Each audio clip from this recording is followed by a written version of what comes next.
Welcome students आज का जो मेरा सेशन है वो इकोनोमेट्री को लेकर है। आज हम इकोनोमेट्री में बात करने जा रहे हैं इंग्रेडिएंट ऑफ इकोनॉमिक मॉडल, यानी आपके पास जो इकोनॉमिक मॉडल होता है उसके बेसिक इंग्रेडिएंट्स क्या होते हैं और उन इंग्रेडिएंट्स को हम आज डिस्कस करेंगे। बेसिकली देखिए जी, इकोनोमेट्रिक मॉडल में बहुत सारे वेरिएबल्स काम कर रहे होते हैं, बहुत सारे वेरिएबल की कंडीशंस काम कर रही होती हैं। इससे क्या होता है, हमारे पास बहुत सारे ऐसे वेरिएबल्स मिलते हैं जिससे हम एक मॉडल प्रिपेयर कर पाते हैं। तो मॉडल के लिए हमें क्या क्या इंग्रेडिएंट्स चाहिए होते हैं, देखें साजगार माहौल होता है, डिफरेंट किस्म की एनवायरमेंट जो प्रॉब्लम्स होती हैं, एक्सटर्नल फैक्टर्स और इंटरनल फैक्टर्स, ये तमाम फैक्टर्स जो है वो मिलजुल कर आपका एक इम्पोर्टेंट इकोनोमेट्रिक मॉडल ड्रॉ करते हैं। ये इकोनोमेट्रिक मॉडल क्या करता है, ये इकोनोमेट्रिक मॉडल आपकी सोसाइटी पे बहुत ज्यादा इम्पैक्ट करता है, रिजल्टिंग होता है। और इसको हम फर्दर डिस्कस करते हैं कि कौन कौन से इकोनॉमिक मॉडल जो आप इकोनॉमिक मॉडल के अंदर आपके इंग्रेडिएंट होते हैं वो कहां तक डील किए जाते हैं। सबसे पहला एलिमेंट जो होता है इकोनोमेट्रिक मॉडल के अंदर वो वेरिएबल होता है।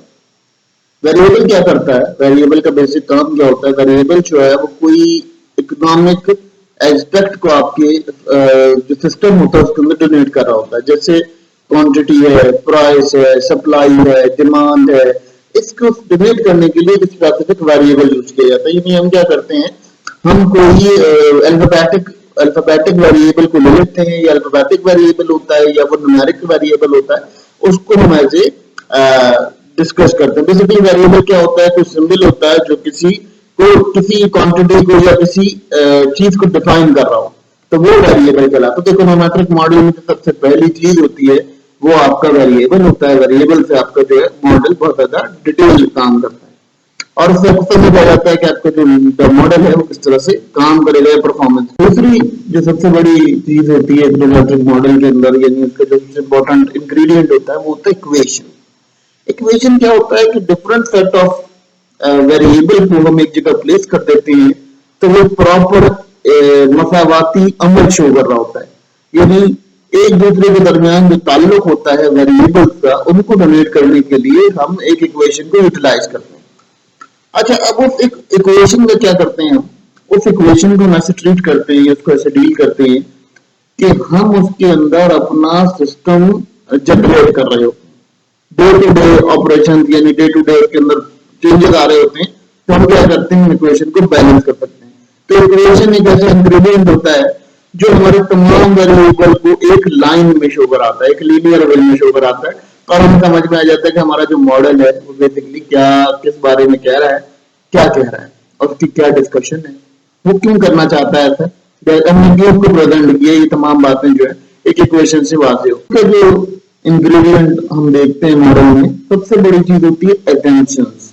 एजम्पशन क्या होता है कि आपकी ऑब्जर्वेशन क्या है, आपने किस फेनोमेना को ऑब्जर्व किया है, किस फेनोमेना के ऊपर आप काम कर रहे हैं, कौन सा फेनोमेना आपको ट्रीट करने में मदद कर रहा है, कौन सा ऐसा फेनोमेना है जिसके ऊपर आपने एक खास किस्म की रिसर्च की है या आपका रिसर्च क्रिएट की है। एजम्पशन क्या होते हैं, एजम्पशन किसी मॉडल की ब्रीफिंग होती है जो आपने उस मॉडल के अंदर ऑब्जर्व किया होता है। तो ये भी एक इंपॉर्टेंट इंग्रेडिएंट होता है इकोनोमेट्रिक मॉडल का, क्योंकि इकोनोमेट्रिक मॉडल के अंदर अगर एजम्पशन नहीं होंगे तो आपको समझ नहीं आएगा कि कौन सा एजम्पशन, कौन सा लेवल ऑफ एजम्पशन जो है वो यहाँ काम कर रहा है।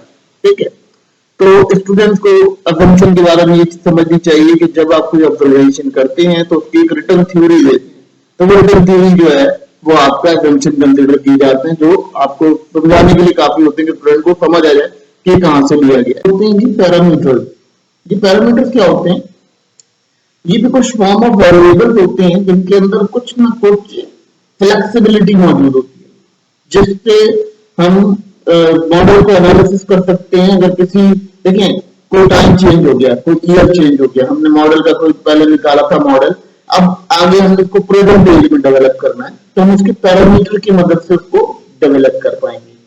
अगर हम उसके पैरामीटर की मदद से उसको डेवलप कर पाते हैं तो ये हमारा एक बहुत बड़ा लेवल हो जाएगा, एक बहुत बड़ी क्लियरिफिकेशन आ जाएगी उसके अंदर, एक सिस्टम डेवलप हो जाएगा जिससे हमें समझ में आ जाएगा कि हमारा जो मॉडल है वो हमारे लिए इन द फर्दर मूवमेंट कैसे काम करेगा, आगे वो किस तरह चलेगा, उसका क्या क्या सिस्टम लॉजिकली हमारे पास चल रहा होगा। ठीक है, तो इसलिए हमें पैरामीटर्स की बहुत जरूरत होती है और इकोनोमेट्रिक मॉडल का ये बेहतरीन इंग्रेडिएंट होता है।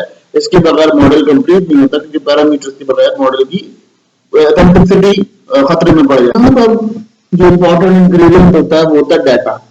डाटा दो तरह का होता है, टाइम सीरीज का डाटा होता है, क्रॉस सेक्शनल डाटा होता है। अच्छा, डाटा कोई सेट स्पेसिफिक डाटा नहीं होता है, इसके कलेक्शन डिफरेंट होते हैं, ठीक है। तो बेसिकली हम दो तरह के डाटा आपको देखते हैं, अगर हम यहाँ डिस्कस करते हैं तो दो तरह के होते हैं, टाइम सीरीज डाटा होता है और एक होता है जिसे हम कहते हैं टाइम सीरीज डाटा होता है कि हमारे पास, एक हमारे पास होता है रैंडम डाटा होता है, सिस्टमिक डाटा होता है, वो डाटा के अकॉर्डिंग हम उसको चेंज करते हैं। लेकिन क्रॉस सेक्शनल और जो हमारे पास टाइम सीरीज डाटा होता है, ये दो इंपॉर्टेंट इम्पैक्ट हमारे पास मिलते हैं। तो इस तरह का हमारे पास जो डाटा होता है उसके अकॉर्डिंग भी हमारा मॉडल जो है बहुत ज्यादा वेरीफाई करता है। और ये एक इम्पोर्टेंट इंग्रेडिएंट होता है हमारे इकोनोमेट्रिक मॉडल का, कि उसमें हमें समझ आ जाता है कि हमने किस चीज को किस तरह से डील करना है, ये किस वेरिएबल को किस तरह से डील करना है, क्योंकि हमारा जो डाटा होता है वो हमें मॉडल की बहुत सारा एक्सप्लेनेशन दे रहा हूँ। किसी भी इकोनोमेट्रिक मॉडल के अंदर फंक्शनल फॉर्म का बड़ा रोल होता है। फंक्शनल फॉर्म क्या होती है कि जो जैसे किसी काम की, किसी मॉडल की वर्किंग को चेक करना चाहते हैं तो हम उसकी फंक्शनल फॉर्म बनाते हैं। तो हम उसकी वर्किंग पैरामीटर्स को लाजमी जानते हैं कि हमारा जो वर्किंग पैरामीटर है वो बिल्कुल एग्जैक्ट है या नहीं है, या उसमें कोई प्रॉब्लम आ रहे हैं। देखिए बेसिकली क्या होता है कि हमारे पास ये प्रॉब्लम बहुत ज्यादा रिलेटेड करता है, कोरिलेट करता है हमारी प्रॉब्लम से, कि हमारे पास जो डाटा होता है वो फंक्शनल फॉर्म में हो। फंक्शनल फॉर्म कैसे कह सकते हैं कि यार हमने कोई चीज है उसको किसी इकोनॉमी के अंदर अप्लाई कर दिया।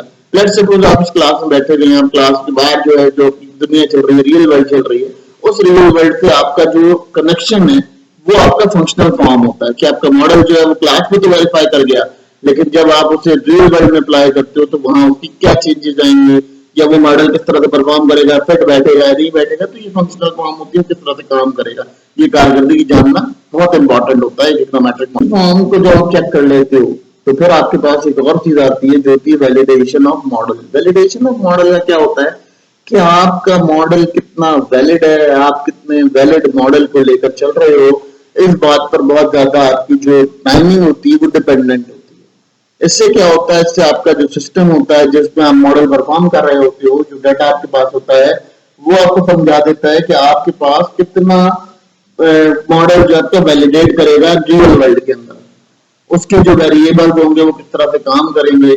तो जब आपके पास इकोनोमेट्रिक मॉडल प्रिपेयर कर रहे हो तो सबसे ज्यादा आपको इंपॉर्टेंट इस चीज पर देनी होती है कि आपका मॉडल कितने हद तक वैलिड है। लेकिन वैलिड के साथ साथ एक और चीज आपको देखनी होती है कि ये आइडेंटिफाइड हो, यानी अलग हो, किसी से यूनिक हो। मतलब ऐसा ना हो कि पुराने मॉडल से आपको किसी से मॉडल मिल रहा हो तो वहां पर भी आपका जो मॉडल है वो परफेक्ट काम नहीं करेगा, किसी मॉडल का आपने उठाया और उसका शेप ड्रॉ करके आपने उसे प्लेस कर दिया, तो ये भी आपके पास मॉडल जो प्रॉब्लम करेगा, यहाँ भी वो आपको कंफ्यूजन शो कराएगा। तो अगर हम बात कर लेते हैं, देखिए स्टूडेंट्स, अगर हम बात करते हैं इंग्रेडिएंट ऑफ मॉडल की, तो हमारे पास इसलिए इस चीज को समझना बहुत जरूरी है क्योंकि हमारा जो मॉडल है वो बहुत ज्यादा ब्रीफ, बहुत ज्यादा कंसाइज है। हमें ये बात मालूम हो जाती है कि हमारा जो सिस्टम है वो किस तरह से गवर्न कर रहा है, हम किस तरह से उस पर काम कर सकते हैं। ठीक है, हमारे सिस्टम के अंदर हम मॉडल की जब इंग्रेडिएंट्स को देख लेते हैं तो हमें किसी मॉडल को बनाने में कोई दिक्कत पेश नहीं आती, हम आसानी से उसको जो है इस्तेमाल कर सकते हैं, यानी उसको हम किसी रियल वर्ल्ड के अंदर इस्तेमाल कर सकते हैं। देखिए अगर कंप्यूटर से बात करते हैं मॉडल की, तो कंप्यूटराइज्ड मॉडल में यही प्रॉब्लम आ जाता है कि वहां पर उसको किसी एक इंग्रेडिएंट को नहीं देख रहा होता। वो क्या करता है, वो कोई पुराना मॉडल लेता है, उसी को नए तरीके से शिफ्ट कर देता है, लेकिन वो कोई नया मॉडल प्रिपेयर नहीं कर सकता। तो ह्यूमन लोग, जो ह्यूमन होता है, ह्यूमन बीइंग जो है वो ये कर सकते हैं कि एरर को कंप्लीट करके न्यू मॉडल प्रिपेयर कर सकते हैं। तो पुराना मॉडल पुराने वक्त के साथ होता है, उसकी वैलिडिटी कुछ दिनों बाद खत्म हो जाती है। तो ये भी एक जो कंडीशन है कंप्यूटराइज में, ये फर्क आ जाता है।